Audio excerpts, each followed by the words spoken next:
What's up guys, so today we've got a packaging from Miniware. Full disclosure, they sent me this for a review, so I did not pay for this, but this is going to be a completely genuine review of this product. It's pretty rare that I accept when people want to send me a product, just because for most tools I've kind of found what I liked, and a lot of the stuff people want to send me is stuff like I wouldn't use, so I don't particularly want to waste my or your time by making a review of it. But one of the things I do not have that I keep complaining that I do not have is an electronic screwdriver. Especially for consoles like the PS5 and the Xbox Series X, there is like an insane amount of screws, and I keep saying I need to get an electric screwdriver. So I thought this was a perfect opportunity to try one out. So I'm kind of curious to see how I like it. So this one is the ES15S, a motion control electric screwdriver, and I've heard actually a lot about this brand specifically for their screwdriver. So again, one of the reasons I wanted to give it a shot. If you guys are interested in this, I will have a link to it in the description. I'm curious to see how this works. Oh wow, it's like bigger than I thought it was going to be. I thought it was going to be small, but I'm actually happy it's big because I think this is going to work better for like some of the larger consoles. I was worried about like torque for the larger consoles that have thread locker. But yeah, here are the bits it comes with, and we're gonna see if we're able to get this to work with like other bits that I just have lying around. Looks like there's like firmware that you can upgrade on it, which is kind of cool. So yeah, let's take a look at the actual screwdriver itself. Ooh, this is really hefty. I love the weight that this has to it. Looks like there's a button here, maybe to interact with the menu. I'm pleasantly surprised with like how big and how much weight this thing has, because I really think this is going to do well for bigger consoles like the PS5 and the Xbox Series X. We're actually going to test it with an Xbox Series X here in a moment. It looks like you can recharge it with USB-C. I'm not sure what this set button is, but I'm sure we'll figure that out. Let's see what else it comes with. Cool, and here are the bits themselves. It does look like they're like the standard size, so I wonder like if I could fit one of these in here. Yeah, that fits fine, and it's actually magnetic too, so it works completely fine with like standard security bits like this. But I'm gonna try this T8 bit here that it comes with, because we're gonna be using that for the Xbox Series X. All right, and that's the extent of what comes with this, and to be honest, I'm actually kind of glad this doesn't come with one of those puny little crappy USB-C cables. Those things that come with like every single USB-C device these days are like the plague, and they're horrible because they don't have data pins, and I'm always trying to like use them for other stuff. So I have plenty of USB-C cables. I'm gonna keep the manual out here because I'm probably gonna have to reference this if I were to guess. But let's see, maybe if I hold this, it'll turn on. It says long press set button to unlock. So let me just zoom in here. Let's take this little film off. Okay, long press set button to unlock. So do I have to do that when it's awake like this? Oh yeah, there we go. Oh, do I have to charge it? Maybe it's dead. All right, let's just plug this into a USB-C cable here and see. Okay, so it does have PD charging, which is cool, and it pulls a little over 3 watts when charging. Yeah, I think this thing is probably dead, so I'm gonna have to let it charge a little bit. And I just noticed it has this nice like ring light on the bottom that will like light up whatever you're screwing. So that's a neat little feature. While I let this charge, I'm gonna read up on the manual so I actually know how to use this thing, and then we will dive into the review. All right, so this thing is fully charged now, and you can see the battery icon there is full. It took about like 45 minutes to an hour to fully charge. So this is called the run button, and then this is called the set button, as it says below it. And the run button allows you to cycle through the modes quickly if you triple press it. You have automatic, which is like sensing the rotation. And then you have the clockwise and counterclockwise modes, and these are manual by pressing the run button. So you can see when I press this, it lights up and it starts spinning in the direction that I have it set to. And then it has this mode here which actually prevents the run button from doing anything.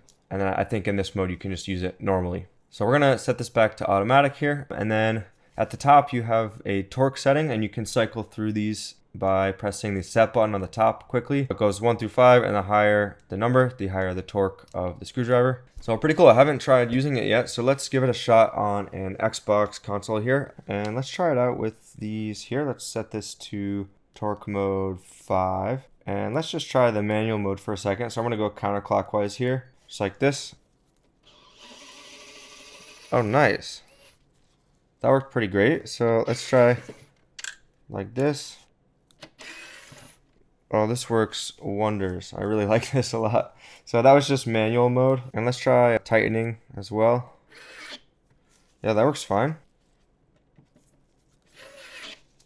Oh, I like that a lot. Yeah, I'm pretty impressed. Like even with the little Loctite there on the Xbox console here, it's able to deal with that. And let's try the automatic mode now. So apparently when I press it, if I twist one direction, it's going to sort of just automatically detect which way I want to go. And yeah, that worked pretty well actually. Let's try on the side here with this. Yeah, that's cool. What about the green one here? That seemed to work well. I'm actually pretty impressed at the torque of this thing. I wasn't sure how it was going to do with like a bigger console like this. There might be some like screws you got to break loose, you know, manually a little bit first, but then the rest of it should come out no problem. All right, but the screws I'm really most interested in using this kind of thing for are all of these around the edge. But first, let's pull these guys off here with the automatic mode.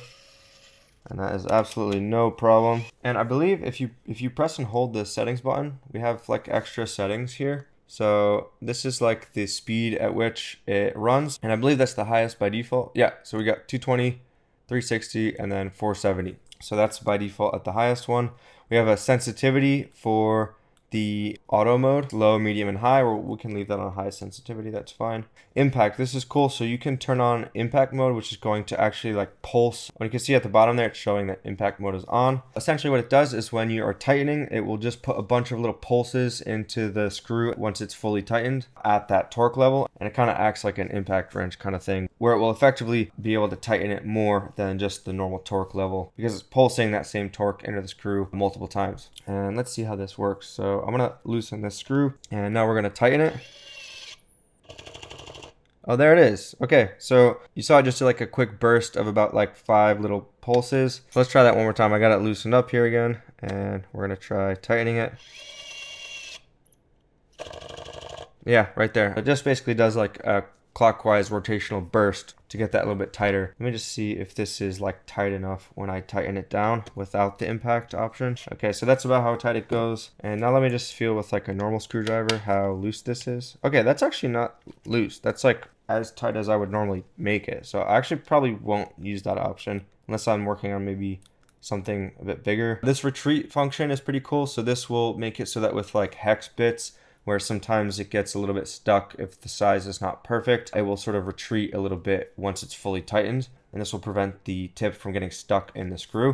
So that's kind of a cool feature there. I'm not working on a ton of stuff that uses hex, but I could see where that would be useful. This is the light at the bottom to turn that on and off. Language. This battery setting here, this is sort of like a hibernation mode for the battery. So this is actually how it shipped, and that's why it was locked when we first opened it. We had to press and hold the set button to wake it up. But yeah, it looks like you can put it in that mode on purpose for long-term storage if you want. And then there's like a restore function, and we've got a firmware version there and stuff.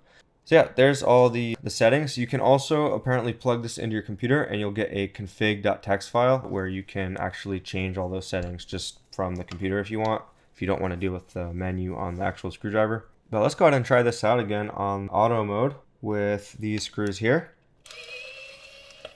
And this works really nicely, even for the thread locker. I'm really impressed because you can manually break the thread locker and then it will just pull it out the rest of the way, which is incredible.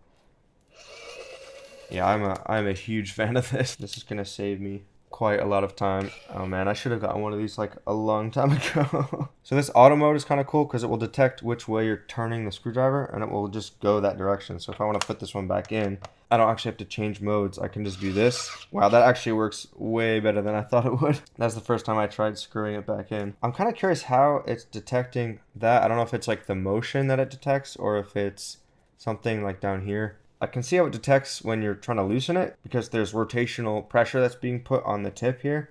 But when you're tightening, I mean, it's not like there's a whole lot of like pressure being put on the tip here, but it detects it. I don't know how it does it, to be honest. It must be some sort of gyroscope or something inside. I'm not too sure, but I can say that the auto mode works really great. Wow.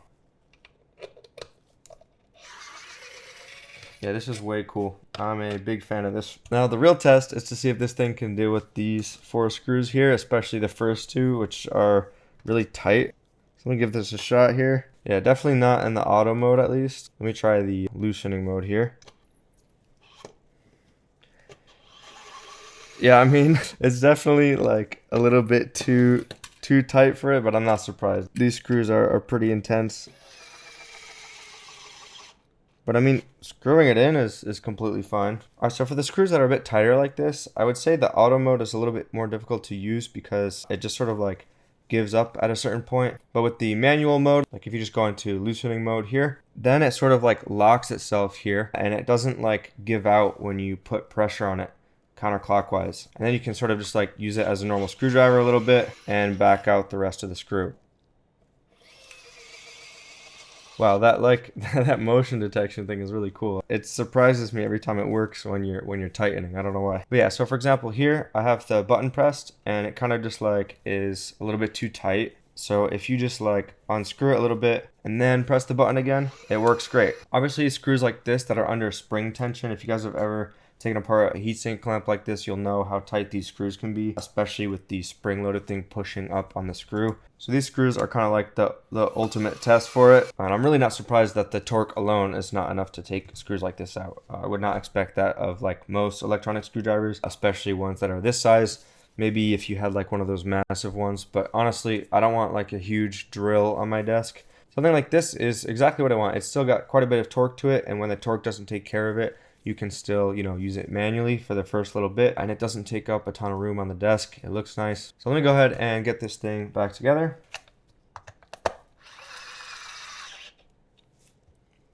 I really like how it sort of stops for you when it's tightened down. And it's really not like too tight. I'm a big fan of this thing. It's definitely going to be really nice for consoles like this and the PS5, where you have like tons of screws to take out. Something I did notice was that with like screws that are magnetic like these, if you have the tips that come with the Miniware screwdriver, the tip is sort of like coated, so it's not really like magnetic whatsoever.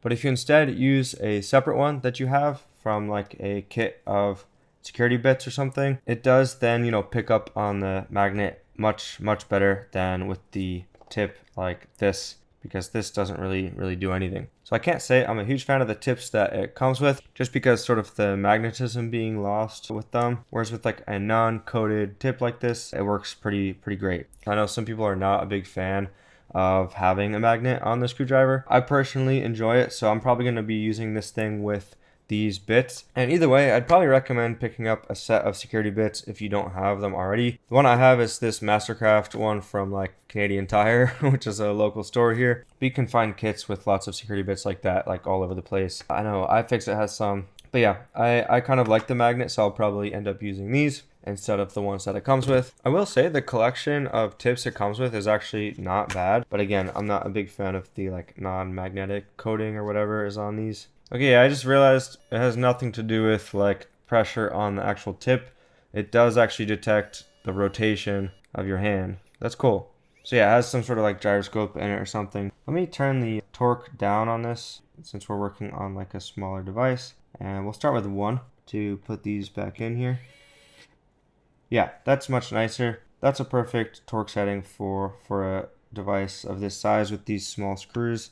I don't want to accidentally strip these. So definitely important to pay attention to the torque setting, especially if you're working on like different device types. Because if I were to use torque 5 on this is my console, so I don't care if I'm going to strip one of these screws. But like, let's try torque 5 on this. Yeah, like it's just going to strip the screw if you're not careful. So I'm going to just use 1 for small stuff like this, and then, adjust it as needed. I'm really impressed with like how gentle it is on the screw when you're tightening it. It just sort of like, as soon as it's tightened, it sort of gives up and lets it go, which is really good for small screws like this that are easy to strip. One thing I want to test quickly is if you plug this into the computer, it says that you should see it show up as a little external storage thing, and it does. Here it is. And if we edit this config.txt here, you can see we have the settings showing up in text. So let's try setting this back to 5 for torque. I'm going to save it, and then we can just go back here and unplug it, and let's see. Yep, that seems to have worked. So it looks like if you don't want to deal with the settings menu, you can just plug it into the computer and change the settings that way. Oh, and as far as battery life goes, you can see it only lost 1 bar out of 4, and I've been using this thing for about an hour and 20-ish minutes. I know the video is going to be a lot shorter than that because I'm going to cut out a lot of me struggling to learn how to use this thing. But yeah, it goes to show like I almost used this thing for like an hour and a half straight and only lost about 1/4 of the battery life. And for most of that time, I was using it on the Xbox console, which has some pretty tight screws. So I was really pushing this thing to its limits. So overall, I'm a big fan of this thing. I'm really excited to start using this for especially those like Xbox and PS5 repairs where there's just a stupid amount of screws on the device. The auto mode on this, again, definitely takes some getting used to, but super nice once you start getting used to it. It probably would be a little bit too intense for any sort of devices that are smaller than the Switch console. But I mean, even for the Switch console with the setting on 1, definitely does a great job. And again, if you like when screwdrivers are magnetic, definitely grab yourself like an extra set of security bits if you don't have some already that are not coated, and help with the magnet in here to actually transfer to the screws themselves. Thanks again to Miniware for sending the screwdriver in. You'll definitely see me using this in future videos, and I appreciate you guys for watching, and I will see you in the next video. Peace.